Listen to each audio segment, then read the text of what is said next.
Telugu Desam party వారి వ్యవహారం ఎలా ఉంటుంది అంటే, ఎదుటి వారిని పదే పదే గెలికి తన్నించుకోవడం లాగే ఉంటుంది.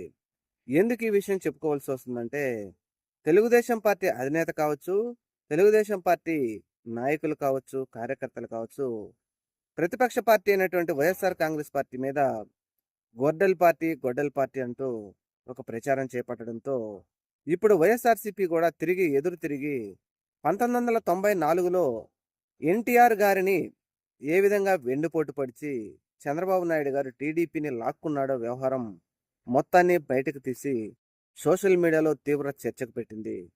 ఇప్పుడు ప్రతి ఒక్కరూ మరలా తిరిగి ఈ వెన్నుపోటు గురించి చర్చించుకుంటా ఉన్నారు.